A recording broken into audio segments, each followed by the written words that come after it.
Hi, everyone. This is Dean. Today on Weird World, the podcast, we're going to bring you something very different. It's a short story. Fiction. The first time we've done this, it is a spooky story in keeping with Halloween and in keeping with the motif of the show. It's written by someone who's anonymous, someone that we know very well here at Weird World. The name of the story is called The Baby Next Door, and I'm going to read it. Here it is. I edged a toe closer to the verge, not looking down. Felt the updraft rush up my pants, billow at the ankles, frigid and wet and inviting. It drew me an inch closer to the rim, a chunk of earth crumbling, falling soundlessly. With eyes closed, I could sense nothing but the crashing waves on the rocks 100 feet below. That and the pulling, that and the invitation, that and the infinitesimal swaying forward toward what I needed most in the world, an end to this. Then a baby cried. It came from the cabin behind me. It must have. The one next to mine. Those were the only cabins out here on the little point. They nestled sheltered in the clutch of cypress trees bent to the wind, isolated on a part of the resort accessed only by a narrow footpath that sliced through a gap in the hills. These two were worse than the rest, almost forgotten as this place sagged under its age. The baby cried again. I winced. It was November. This decaying shithole resort must have been a third occupied. Why did they put me next to someone? Then I remembered I had asked for cabin 12. It was where we had... But that was a lifetime ago. No point. Wash it away. Didn't deserve it. Not anymore. Another cry, like a little yap. Half-hearted, but then it bled into a kind of bleating, urgent. Feed me. Change me. Hold me. Do something. Cabin 11 was dark and silent when I'd arrived. Then I remembered it had been just past midnight. I squinted at the sinking moon as the wind rushing up the cliffside sent my tie flapping, cheap and tacky like my sports coat, cheap and tacky like me. Then another unsettled yelp, and I pivoted on a heel and strode toward cabin 11. It was a twin of mine, two little Cape Cod knockoffs on the wrong coast. The front door was opposite the cliff. It stood half lit by the spray of light from the cabins behind the hills that sputtered up to die in the dark. I knocked. Nothing. The baby wasn't crying anymore. I was intruding, I was rude, I was restless, I was stalling. Typical. When someone like me made a decision to do the right thing, finally you could count on him to make a mess of it. I lurched away and was to the mouth of the 6-foot wide strip of dead grass between the twin cabins when the baby howled. More urgent this time, more insistent. I stopped mid-stride, shoulders hunched. Wah! Do you need some help in there? I said that at the same time I rapped the door. Stupidly, the knocking must have garbled the words. Can I help you with anything? Jesus listened to me, as if I could help anyone with anything, as if I ever had. I can never know why I tried the doorknob then, just like I can never know why the door was open and why I pushed it 3 inches from the frame and leaned in. The bathroom door on the right was closed. It was a straight-shot little hall like mine, so there'd be a closet behind the door on the left. The hall would open to a kitchenette on the right and the bedroom beyond. But it was black back there. Pushed the door, swung easily, opened wide. Hello? A step, ear near the shut bathroom door, but nothing. Is anyone here? But I knew someone was. I knew there was a baby crying for help, as if I could help it, but I've said that already. Then came a plaint, less than a cry, a little gurgling, needful noise of the defeated, as if giving up, as if realizing the man it cried for was worthless, was a mistake, might do more harm than good. Like a last rattle, like a sad, understanding moan, like a surrender. I stepped into the dark and saw a shape in the center of the bed. Though I knew where the light switches must be, my hand wouldn't do that. Instead, I swept open the vertical blinds across the sliding glass door that looked onto a tiny patio, and then the edge of the cliff 50 feet beyond. The half-moon shine was all I could bear. What if... Wah! Louder now, hopeful now. I pressed my knees to the foot of the bed and bent down. The baby took shape. White little chubby face with sprigs of blonde hair, a blue onesie snapped up to the throat. It fussed on a puke green bedspread, then opened its little mouth in a big black hole and hollered a demand. This time a screech, this time a shout. Then, just as I began to reach down, the water in the bathroom spurted into the basin. I jumped, turned, froze. No idea how long I stood there looking at the closed bathroom door as the water crashed into the sink. The baby seemed to be listening too, looking toward the sound, as confused as I was, but not as scared, never as scared. Hello, what else do you say? Why has she not answered earlier? You let some stranger walk into your room where your baby lies helpless? And yet I was the one who crept to the bathroom on my toes. I reached for the doorknob, stopped myself, knocked stupidly in more of a slide of my knuckles down the hollow wooden door painted in a drip-dried pale cream. As I pushed the door open, the water stopped. She stood looking down. Her hands clutched the sink with fingers around the counter edge. White-knuckle grip so tight it stopped her hands shaking, but her elbows quivered as if she was straining to keep the sink from shooting up through the ceiling. And I saw it right away. I saw it in her face because I had seen it in mine. She was at the end. She was hanging on. She was slipping. I knew the feeling. You try to concentrate, but you lose it. You lose sight of the things that had anchored you. Faces, mannerism, tics of those you knew. And then the names dissolve. Can't squeeze them out, can't force them up. It's as if everyone you knew changed their names and faces while you slept but didn't tell you. They're still there, asleep in your head, but only when you dream, and when you awake, you can never rouse them. It scared me when it happened because I felt like if I didn't regain my world soon, I would lose it for good. Then this morning I realized I was not losing these things, but had lost them, and I could never force them out because they had nothing to fear from me. No one does.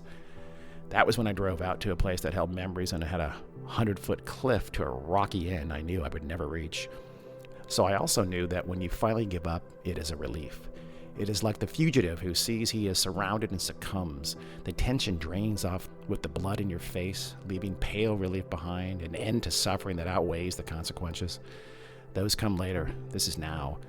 My relief was near a few minutes ago as I pushed my toe to the edge, but then the baby cried and that changed everything. I held up a hand to the woman as if quieting a frightened deer. "It's okay," I half whispered. "I won't hurt you." More inane gibberish. The woman went on weeping, her face red, eyes swollen. Blonde hair clung to her scalp and fell in thick, damp streaks down the sides of her face. She was tall and trim in a yellow sundress unfit for the time and place. She spoke then in less than a whisper. "Did you hear him crying?" I didn't say, "No shit, he could wake the dead." Instead I said, "Is he hungry?"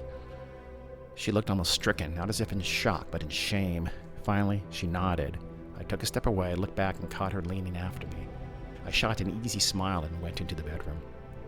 When I picked up the baby, he gave a little cooing sound like a contented cat. He grunted and cried a little, but he looked me in the eyes and knew that even I could save him. The woman stood above a padded bench between the closet and the dresser, mouth ajar, looking from me to the baby, but she didn't come any closer. "I can feed him if you want."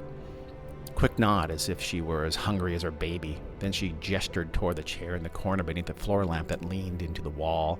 There was a big blue plastic bag on the fuzzy brown chair's saggy middle. "You'll have to warm the formula on the stove first, but not too hot." Her voice was scratchy, slow, puffy, like someone who had just woken from a deep, unrestful sleep. She told me how much formula to scoop into a glass bottle I filled from the sink in the kitchenette, how long to leave it in the saucepan of water on the electric burner, to test it by squeezing some on the inside of my wrist. Then I was feeding a baby for the first time in my life, sucking furiously at the nipple, a little life in my arms, of all places, in my care of all things. His eyes drooped, pink lips, a perfect oval. I looked at her, and she held a little blue blanket to her cheek, eyes lost and wistful, just rubbing its downy softness on her flesh.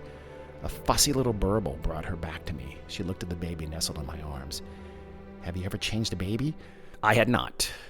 That was one more first for me that night after midnight in the twin cabin 50 feet from the place this was supposed to stop. But I did, under her softly spoken guidance, her voice a bit clearer. But even so, I sometimes had to strain to hear, as if she was always at a risk of losing focus before she could finish a sentence. And he was a boy after all. I guess I just figured that because of the blue onesie and the blue blanket she touched at the corner of her mouth even as she spoke.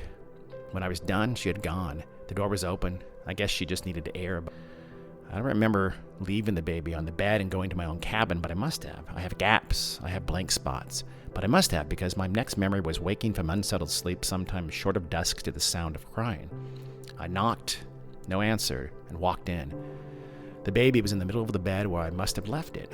I saw her standing in the corner by the sliding glass door where it opened into oblivion. She held a shivering hand over her mouth, blue veins bulging like living things creeping beneath the skin. Her index finger beneath one eye and thumb beneath the other pulled her flesh down, making her eyes bug out as she stared at the baby. The room was still lit only by the fading moon, but I saw the blue bag with bottles and formula and diapers in the shadows on the ratty chair. I nodded at her as if that said everything. When I drew near at the corner of the bed, she squirmed against the corner as if she might ooze into the wall. It's okay. I eased by her sideways, hands up to say she could trust me. God, if she only knew me. No, better still, if she'd only known the woman I had spent those happy days all those years ago, had asked her if I was trustworthy. That woman would have loosed a jagged little laugh and a warning gaze. But this woman let me pass by and seemed tamed by my dumb half smile as I moved by. I'm sorry. This was after I had the bottle in the baby's mouth and he had slowed from ravenous slurping to an easy suckling. She had the little blue blanket and slid it across her cheek now and again with vacant eyes as if she didn't even know she was doing it. You have nothing to be sorry about. Was that me? It didn't sound like me. I've heard of postpartum. You don't have to. Yes, she said in a quick, clipped voice the first time her tone was anything other than far away. But that doesn't make it feel right. It's nothing to be ashamed of. When she looked in my eyes then, I realized it was the first time she really had, directly, as if seeing me for the first time. You're very kind. No, I'm not. You are to me. To him. I couldn't speak, so the baby spoke for me with a little coo as he slid his lips from the nipple and looked up at me. Behind my stupid grin was one thought. What the hell am I doing? But I didn't want him to feel that, and if I'd known then what a difference that was, hiding the truth from the innocent, if I had known then what a sea change that was for me, I might have plopped him back on the bed and walked out toward the cliff. I thought we'd be safe here, she said, looking out the sliding glass door toward the cliff, then back to me, far away again. Her blonde hair still hung damp and dark as if she hadn't showered in days. I thought here these feelings would go away. They'll pass, I said, and then she gaped at me like I had just told a filthy joke. So I scrambled, I avoided, because that is the one thing I've always been good at. I thought I'd be safe here too, for as long as it took anyway. As long as what took? But the instinct to evade escaped me then, and I said, as long as it took to clear out a wasted life. Why? Because I've lost everything. Not everything, she said. Everything. My knees bent of their own accord, and I slumped to the foot of the bed. A stray ray from a dying moon caught the woman's face as she tilted her head. Why did you come here? She asked. I smiled. It was meant to be one of those sardonic smiles, I think they call them, or maybe a wry smile. It was meant to convey hard-earned wisdom, but I could feel it on my face, and it must have looked only sad and ragged and fake. A hoax smile, a kind of lie. When you have no future, you look to the past. I looked beyond her toward the cliff, but then the baby reached his tiny hand toward my face, and I looked down. My smile then was the truth. We used to vacation here in better days, my wife and I. You never had kids? She seemed to study me. 30-something, but aging years from months lately. Sunken eyes, a grisly shadow over the bottom of my face. I was pissed a little then because I thought she must have known the answer to that I would never count my legacy in trillions the way she would, and that she let it go without so much as a head shake proved me right. So you're what, hiding out here? I guess so. This time the baby's hand came up higher and graced my chin. I made a little kissing sound like he would be to a puppy. No one could connect this place with me. It was too long ago. No one will find me here. I found you here, she said. I thought I found you. She moved a step closer, then another, as close as she had ever been. I grew up here. My parents used to... Anyway, now I guess we can't ever leave, at least not until... Then the baby gave a kind of groan and made a pained face. I shook my head, looked up, and she was gazing at him longingly, needfully, but she had not taken another step closer. He needs to, but I knew, and I was already putting the baby on the shoulder and tapping his tiny little back. My fingertips rattled his spine beneath the cotton, then he let out a monumental belch and gurgled softly, lying his head on my shoulder and nestling in close to my stubble cheek. When I awoke, I couldn't tell the time, and even when I figured out where I wasn't sure how long I'd been there. I wasn't even sure I had ever been there. How could that be? How can you ever be lost if you were never found? But I was found, wasn't I? Then I lost that thought and stepped outside. It was still not fully light, and I stood at the sliding glass door alone in my own cabin, face flush, teeth gritted, eyes wide, staring out toward the cliff in the twilight.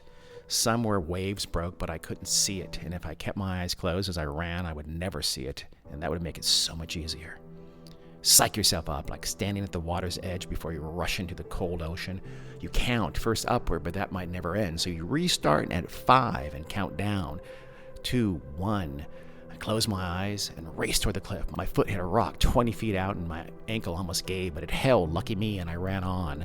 Then something hit me, almost a physical force. Something between me and the cliff pushed and pulled, and my feet skidded to a stop. I threw my arms back to balance and banged open my eyes. Looked down, see my toes at the edge of the crumbling soil and stone, hear the waves crash the rocks, those unfathomable 100 feet below. The next time the baby next door cried to wake me, it was fully light. Little red digits on the cheap clock blinked 1:13. That didn't seem right. Had the power gone out and come back on? I went over and fed and changed him as she watched, almost impassive now, almost expectant. We smiled and chatted and parted. Then again, a couple hours later. Later still, I went over and lightly tapped on the door to see if she wanted to get something to eat. She must be starving. I was. I whispered where the door met the frame. But she didn't answer, and I didn't press because she probably wanted the baby to sleep. I drove into town intending to get lunch at a seaside seafood place my wife and I had discovered all those years ago.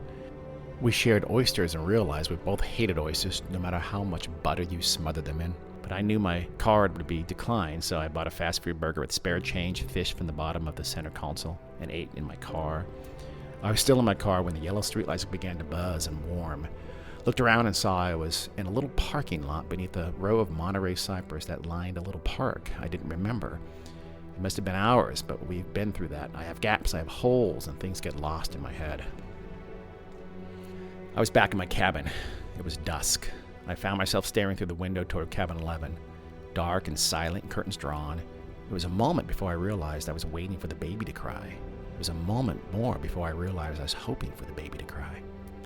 I went to the sliding glass door and I looked out, squinted. Was that? There was a shape out by the big cypress whose roots clutched the edge and shot through gaps in the stone to dangle over space. Something that blurred into the darkening background, the black ocean beyond, something that subsided with the setting sun. Was it her? What else could it be? Well, it could be nothing at all, because remember who was telling you this. It could be a delusion fashioned to fill the gaps that plagued me. Because when I rushed out the front door and circled around my cabin, there was nothing beneath the big cypress. Still, I closed my eyes and pushed my toe toward the fall, though this time I held my hand against the cypress tree. Then a bit further, then just my fingers touching bark. Then I felt nothing beneath the front of my foot. I opened my eyes and looked down. And again there was a shape. Or there seemed to be, but you just don't know. Something sprawled at the bottom of the rocks as the night took over and darkness washed in with the waves. Don't you even think it. I whirled and she was there, feet away, eyes red, mouth in a kind of snarl. Don't you ever do that. The voice was cold and intense. There are people who rely on you. I shook my head and held out my hands. Please don't. No one who ever relied on me came out unharmed. Well, too bad. Spittle bubbled on her lip as she swiped it away with a narrow wrist. Too late. You don't understand. There are people who want to talk to me. Bad people. You're better off without me. Promise me. I hesitated. Promise you what? Promise you'll never do what you keep coming out here trying to do. Stop it. Like I said, your promise. It must have been the muddle in my head, but it sounded like a particularly massive wave smashed against the cliff face below just then. I shrugged, nodded, said, I promise, in a choked voice that had to betray I had never kept a promise in my life. Then it was time to evade and avoid again, so I asked, does the baby need anything? She didn't answer. She looked down. He must be hungry now. She looked back toward cabin 11, but still was silent. Where's the baby? Sleeping, but she looked down again. I said, let's go see if he needs anything, and I hurried toward cabin 11. I went in first, and when I saw the baby lying on the bed, my heart stopped. But then I scooped him up, and he was warm. Then he jostled in my arms, and his eyes opened, then he smiled. It was when I sat on the bed feeding the baby that I asked what his name was. Finally, I haven't named him, not yet. I must have looked shocked because she looked out the sliding glass door from her spot in the corner of the room. Really? He must be, I had no idea, like 3 months old? 6. She turned back to me and shrugged. I was alone when he came. When the hospital people asked me, I just blanked. I hadn't thought about it. No worries. I tried to get the judgment out of my voice. There's plenty of time. She looked away wistfully. And the same goes for you. You have plenty of time to figure this out. You'll feel better soon, I know it. You don't know shit. You're not wrong, but this I do. You're attached to a living thing now. That's a game changer. You won't let him down. She whipped her head around and glared at me. What, do you think I would just leave? No, because that would be monstrous. He's all I have in the world, and I am all he has. Leaving him alone would be monstrous. I never thought anything like that. I wanted so bad to stand up and go to her, pat her shoulder, even hug her, something, but I couldn't. From my own cowardice, sure, but also from the certainty that it would send her running. Like I said, we'll get through this, but I hadn't said that. I had never said we.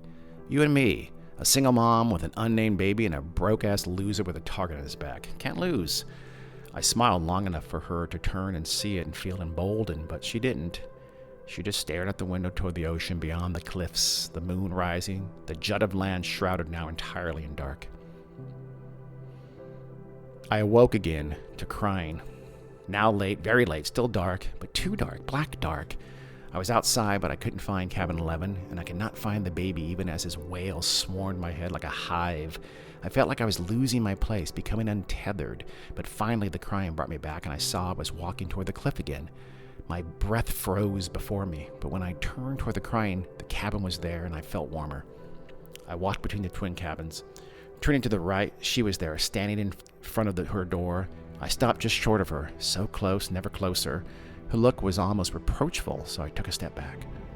I thought you weren't coming. I thought you were... She clutched the little blue baby blanket like a weapon and whirled around and went inside the cabin. I hesitated with an overwhelming sense that I had disappointed her, and it crushed me. But the baby let out a rattling cooing sound, and I rushed in. She wasn't in the room. It was dark, so I flipped on the hall light. A sound came from the bed, and he was there, wiggling and kneading. I fed him, I burped him, I changed him, I held him with his face on my shoulder until he quieted. I eased back on the bed and sat up against the wall. One arm drooped down my chest while the other slung over my shoulder with tiny fingers clutching the back of my collar. His breath warmed the side of my neck in a gentle pant. When I awoke, he was laying at my side. I was still half sitting, pillows at my back, head against the peeling wallpaper. She was still gone. Yawned quietly and stretched carefully, then eased off the bed. The sliding door blinds were still drawn. The draped window at the side of the cabin that looked onto mine allowed a shadowed flare of light. It must have been dawn. That meant it had been, almost 2 days since I had first heard the baby cry? I lose track of time, you know that, so I couldn't be sure. And time moved oddly here, like a co-conspirator, like an intentional muddle. Stepping lightly, I whisked open the sliding glass door blinds, and there she was. Close again, inches away, nose almost pressed to the glass. That damp blonde hair framing her pale face, her pained face, her desperate face. Anguish and anger, that was all I had seen from that face in these 2 days, yet I couldn't bring myself to look away. "Where did you go?" I asked. She just shook her head and shrugged as if she could not even fathom the question. Both fists were clenched at her sides, one with the blue baby blanket crumpled in it. "We're both alone. We might as well be alone together." I wanted to put my hand to the glass and see if she did the same, but didn't dare for the fear she would not. At least until they kick us out. I tried to smile. Maybe I did. Let it go when her face changed not at all. A soft moan from the baby, still asleep. I rummaged through the blue bag. Maybe a quarter of the canister of formula remained, but there was only one diaper left. Without looking back, I said, "We're almost out of formula and diapers," like we were some loving new parents on a stolen getaway, our first since the baby was born. Like a lie. "I can go to town and get some diapers, but you'll have to tell me what kind of formula to buy." Buy, as if there was any more change to scrounge from the cushions of my car. I didn't say it to her, but I knew I would steal what we needed. I would do that for her. I would do that for him. "Maybe you'll want to come with," I said, turning back to the sliding glass door and stopping when I saw she was gone. I rushed to the door and looked out, teeth clenched, lips tight. She wasn't there. The fog had rolled in, thick and grasping. I moved through the mist toward the cliff with still no sign of her, and at the big cypress I stopped. I looked down, this time careful to not let my toes go too far out, one hand holding the bark. But the fog hung like a carpet over the rocks below. I turned and started to put my hands to my mouth to amplify the shout of her name, but I realized I did not know her name. Unlike her baby, she must have a name. How had she never told me? A memory came back then, as if with purpose. I knew a way down. My wife and I had explored this place those years ago. There was a little trailhead not far off where the cliffs dipped low toward the sea. You could take it all the way around the spit of land if it wasn't high tide. The pathway was rocky and wet, with little patches of damp sand along the way. The cliff rose rapidly from the trailhead, looming. The sea washed in on the other side. Some stretches of the trail were no more than a few wet rocks until the next patch of sand. At the turn, there was a rise in the rocks that hid everything behind it. This must have been right below the big cypress at the point of the cape. I went on. Because of that rocky rise, I didn't see it until I was right over it.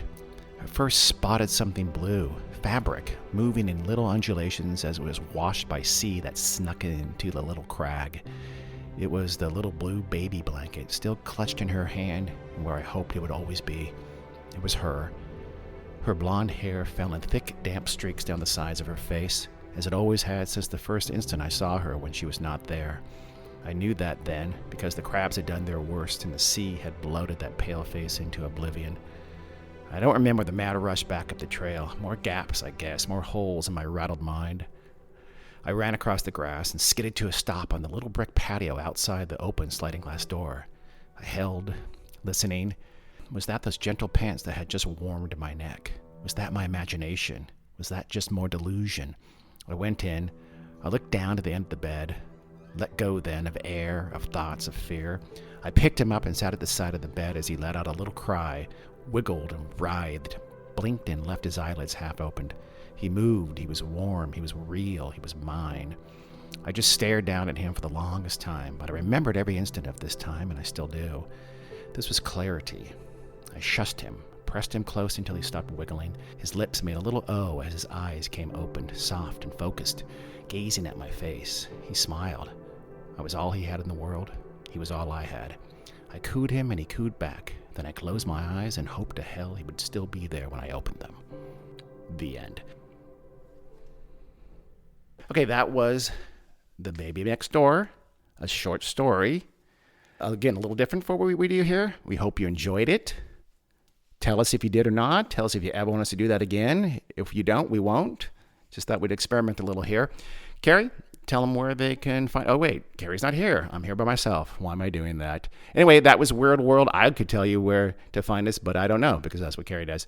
Until next time, thanks for listening.